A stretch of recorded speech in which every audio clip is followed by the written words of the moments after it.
The first one to bloom was in Kew Gardens in 1889, and since then a little over 200 have bloomed in cultivation. And I was kind of disappointed because I wanted everyone to see it with its glorious 3-foot spread here, but unfortunately it started closing around 5:30 this morning. The plant we're talking about is Morphalis titanum. I acquired this plant in 2004 through a plant exchange.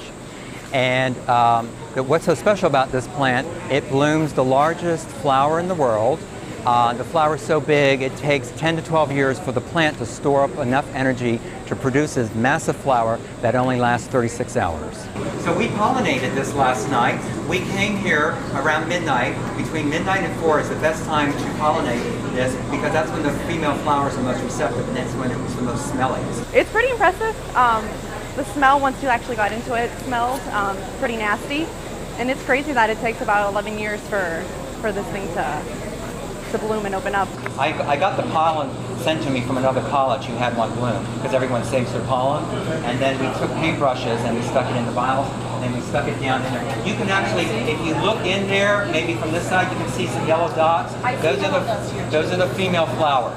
That's what we pollinated last night. The reason it's called coarse plant because it's a native habitat of Sumatra. The pollinators are flies and carrion beetle, and they are attracted to rotting flesh.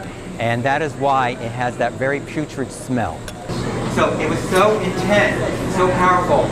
This was really warm and steam was coming off of it.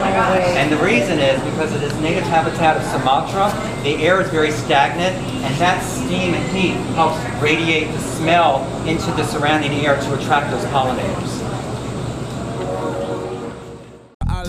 Sitting on newspaper, check it out, yeah, do us the favor, promise that you will love it later, I promise, we got Central Florida flavor, yeah.